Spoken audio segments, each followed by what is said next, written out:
السلام علیکم ورحمۃ اللہ وبرکاتہ۔ ہماری ملاقات ہو رہی ہے اب تیسرے ایپیسوڈ میں، جو کہ بحریہ ٹاؤن کے متعلق ہے۔ اور اس ایپیسوڈ میں جو ہم آپ سے ڈسکس کریں گے وہ ہوگا ملک ریاض کی رشوت اور اثر و رسوخ میں ناکامی کیا وجہ ہے۔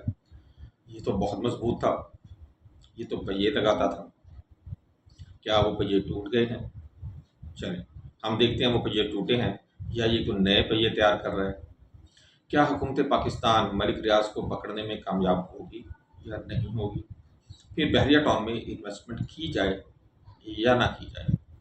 تو اس حوالے سے ہم آپ کو تفصیلات دیتے ہیں۔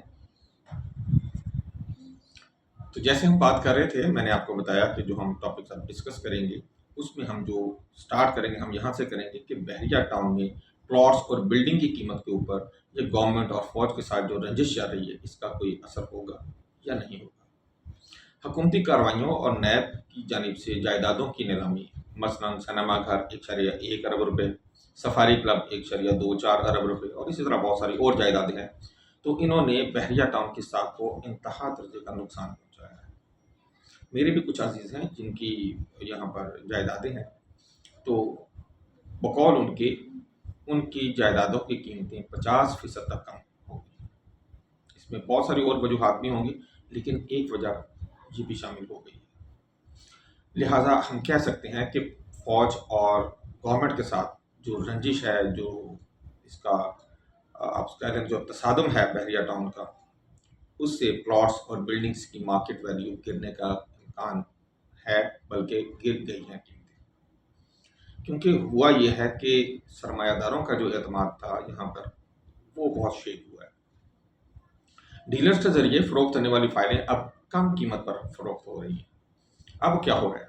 اب ہو یہ رہا ہے کہ کیونکہ قیمتیں کم ہوئی ہوئی ہیں تو بہت سارے ڈیلر اس امید پر وہ فائلیں اٹھائی جا رہے ہیں اور یہ جائیدادیں پرچیز کرتے جا رہے ہیں جنہیں یہ اندازہ ہے کہ کچھ عرصے میں اگر اس کے خلاف ملک ریاض کے خلاف کوئی ایکشن ہو بھی گیا تو ظاہر ہے گورنمنٹ کوئی کمشنرز قائم کر دے گی، کوئی کسی مثلا اس حوالے سے کوئی بورڈ آف گورنر ڈیولپ کر دے گی یا کسی سوسائٹی کو اس کے انتظامات دے دے گی۔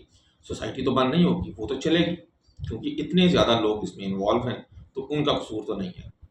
تو کم از کم جب یہ سارا کچھ دوبارہ نارملائز ہوگا تو پھر قیمتیں دوبارہ ان کی بہتر ہونی شروع ہو جائیں گی۔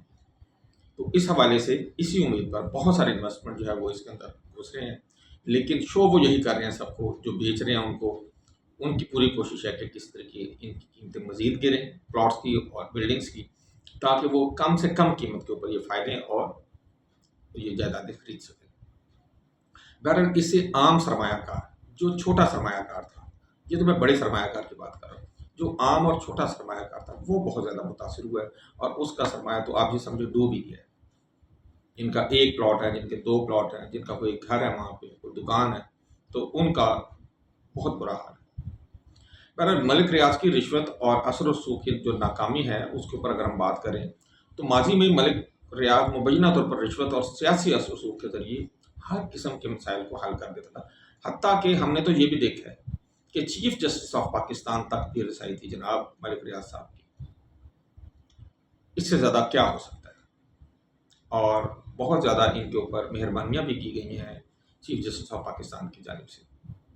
اس حوالے سے ملک ریاض جو ہے وہ ببانگ دہر اعلان بھی کر دیتے تھے کہ میں تو اپنے مسائل کے لیے فائلوں کو پہیے لگا دیتا ہوں، اور انہی پہیوں پہ چل کے میرے تو کوئی فائل نہیں رکتی ہے، اور پاکستان میں کوئی بھی فائل پہیوں کے بغیر نہ تو آگے بڑھتی ہے، اور اگر پہیے لگا دیے جائیں تو رکتی بھی نہیں ہے۔ لیکن یہ ان کا جو دعویٰ تھا، فی الحال اس گورنمنٹ کے آنے کے بعد اور سید عاصم منیر کے فیلڈ مارشل عاصم منیر کے آنے کے بعد یہ دعویٰ ہمیں ٹھوس ہوتا ہوا نظر آ رہا ہے۔ یوں محسوس ہو رہا ہے کہ اب عدالت ہی کے ذریعے پورے پاکستان کو بحریہ ٹاؤن کے خلاف عدل اور انصاف ملنے والا ہے۔ بہرحال اب نیب اور حکومت کی جو سخت پالیسیاں ہیں اور بین الاقوامی دباؤ بھی ہے، خصوصی برطانیہ میں جو این سی نے ان کے اوپر کیس کیا تھا اس کے بعد ان کی شہرت کافی داغدار ہوئی ہے، اور منی لانڈرنگ کے حوالے سے تو پوری دنیا اس وقت بے چین ہے اور پریشان ہے اور اگر یہ ان کے اوپر منی لانڈرنگ کا کیس ثابت ہو جاتا ہے تو یہ کہیں بھی رہنے کے قابل نہیں رہیں گے اور دنیا کے کسی بھی حصے میں نہیں چھپ سکیں گے۔ ان کے عدالتی مفرور ہونے کی وجہ سے اب ان کا جو پیچ اپ تھا گورنمنٹ کے ساتھ یا فوج کے ساتھ وہ بھی ہونا ہمیں کو ممکن نظر نہیں آ رہا۔ نیب نے ان کے اثاثے منجمد بھی کر دی ہیں اور اب تو نیلام بھی کرنا شروع کر دیا ہے، اور ان کے جو سرپرست تھے ان کے خلاف، خصوصاً وہ جو فوج میں تھے، کچھ ریٹائرڈ تھے اور کچھ حاضر سروس بھی تھے، فوج نے حاضر سروس کا بھی مواخذہ کرنا شروع کیا ہے، اور جو ریٹائرڈ تھے ان کا تو پہلے ہی انہیں یہ میسج دے دیا تھا کہ آپ نے اس پنگے میں نہیں آنا اور آپ کو ادھر آنے کی ضرورت نہیں، اگر آپ آئے تو آپ اپنی مراحت سے بھی جائیں گے۔ تو اس حوالے سے ملک ریاض جو ہیں وہ ان کے پہیے فی الحال تو ٹوٹے پھوٹے ہوئے نظر آ رہے ہیں۔ پھر سوال یہ ہے کہ کیا حکومت پاکستان ملک ریاض کو پکڑنے میں کامیاب ہوگی؟ نیب نے اصل میں متحدہ عرب امارات سے ملک ریاض کے حوالگی کے لیے رابطہ کیا ہے، لیکن پاکستان اور یو اے ای کے درمیان حوالگی کا معاہدہ ہونے کے باوجود یہ عمل بہت پیچیدہ اور وقت طلب ہے۔ اس کی وجہ یہ ہے کہ یو اے ای کبھی بھی اس طرح جس بندے نے یو اے ای میں انویسٹمنٹ کی ہو بغیر کسی ٹھوس ثبوت کے اور عدالتی فیصلوں کے کسی دوسرے ملک کے حوالے نہیں کرتا، کیونکہ اگر وہ اس طرح حوالے کرنا شروع کرتے بغیر ٹھوس ثبوت کے یا بغیر جو اعلیٰ عدلیہ ہے ان کے فیصلوں کے، تو اس صورت میں جو لوگ وہاں پہ انویسٹمنٹ کرتے ہیں یو اے ای میں وہ پھر وہاں پہ انویسٹمنٹ نہیں کریں گے اور ان کا خیال یہ ہوگا کہ ہم یہاں پہ سیف نہیں ہیں۔ اس حوالے سے اب پاکستان گورنمنٹ کے اوپر یہ ذمہ داری آتی ہے کہ وہ مقدمہ کتنے اچھے طریقے سے لڑتی ہے، کتنے اچھے ڈاکومنٹس تیار کرتی ہے، اور یو اے کی گورنمنٹ کو کتنی اچھی طرح کنونس کرتی ہے کہ یہ بندہ منی لانڈرنگ اور لوگوں کے ساتھ فراڈ کر کے یہاں سے بھاگا ہوا ہے اور یہ پاکستان کے حوالے کیا جائے۔ بہرحال بکرے کی ماں پھر کب تک خیر منائے گی یہی ہمیں ہوتا ہوا نظر آ رہا ہے، اور بکرے کی ماں میرا نہیں خیال کہ خیر منائے گی، جلدی چھری کے نیچے آ جائے گی۔ بہرحال ماہرین کے مطابق یہ بھی ہے کہ حوالگی مشکل ہے کیونکہ ملک ریاض دبئی میں ہیں اور دبئی کسی کے حوالے نہیں کرتا اپنے انویسٹرز کو، لیکن دبئی کی یہ بھی خصوصیت ہے کہ اگر انہیں یہ پتہ لگے گا کہ یہ بندہ منی لانڈرنگ میں ملوث ہے اور لوگوں کو اس نے نقصان پہنچایا تو وہ حوالے بھی کر سکتا ہے، ایسی بھی کوئی بات نہیں ہے۔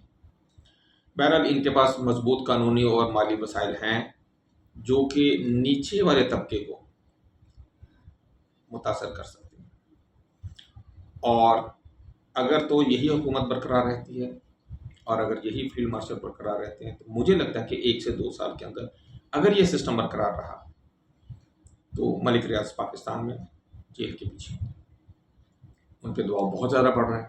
کامیابی کا انحصار اب سفارتی اور قانونی کوششوں پر ہے۔ بحریہ ٹاؤن میں انویسٹمنٹ اب کی جائے یا نہ کی جائے؟ موجودہ حالات میں بحریہ ٹاؤن میں چھوٹی سرمایہ کاری انتہائی خطرناک ہے۔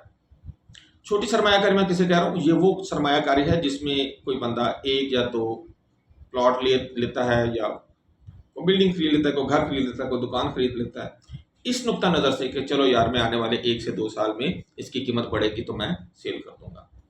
ان لوگوں کے لیے یہ انتہا درجے کا خطرناک ہے۔ ہاں، کن لوگوں کے لیے آج کل انویسٹمنٹ بہت اچھی ہے؟ یہ ان لوگوں کے لیے ہے جو لانگ ٹرم پلاننگ کر رہے ہیں، جنہیں یہ پتا ہے کہ ہم نے آج جو انویسٹمنٹ کرنی ہے اس کا پھل ہمیں 10 سال بعد ملنا ہے، کیونکہ یہ معاملہ تھوڑا چھوٹا نہیں ہے، یہ معاملہ چلے گا 4 سے 5 سال، لیکن لگتا ایسے ہی ہے کہ یہ ملک ریاض کے خلاف جائے گا۔ نیب کی کارروائیاں، اثاثوں کی نیلامی، منی لانڈرنگ الزامات نے کمپنی کی ساکھ کو فی الحال شدید نقصان پہنچایا ہے۔ کراچی پروجیکٹ کا تو نقشہ بھی اب تک پاس نہیں ہوا۔ کام دیکھیں کتنا ہو گیا ہے، کتنی اس میں ڈیولپمنٹ ہو گئی ہے، سارا کچھ ہو گیا ہے، نقشہ پاس نہیں۔ سرمایہ کار غیر یقینی صورتحال کا شکار ہیں۔ بڑا سرمایہ کار اس وقت بڑی ہی حریص نگاہوں کے ساتھ اور اس کے منہ سے رالیں ٹپک رہی ہیں، کیونکہ لوگ دھڑا دھڑ یہاں پہ اب اپنی جو چھوٹی جن کی انویسٹمنٹ تھی وہ بیچ کر کم از کم جتنے پیسے ہیں وہ لینے کے چکر میں ہیں کہ ان کے پیسے نہ پھنس جائیں۔ یہی وجہ ہے کہ بڑا سرمایہ کار اس وقت بہت مزے میں ہے اور چھوٹا سرمایہ کار جو ہے وہ لٹ رہا ہے۔ آپ یہی سمجھ لیں کہ بڑا سرمایہ کار مزید بڑا ہو رہا ہے اور جو چھوٹا سرمایہ کار ہے وہ سرمایہ کاری سے نکل کے میرا خیال ہے وہ اب وہ تھوڑے سے نچلے لیول پہ چلا جائے گا۔ یہ تو تھا ہمارا تیسری ایپیسوڈ تک کا سفر۔ ہم آپ سے انشاءاللہ ملیں گے چوتھی ایپیسوڈ میں، جس میں ہم بحریہ ٹاؤن کے مستقبل کے حوالے سے مزید بات کریں گے۔ تب تک کے لیے ہمیں اجازت دیجیے گا۔ اللہ حافظ۔ السلام علیکم ورحمۃ اللہ وبرکاتہ۔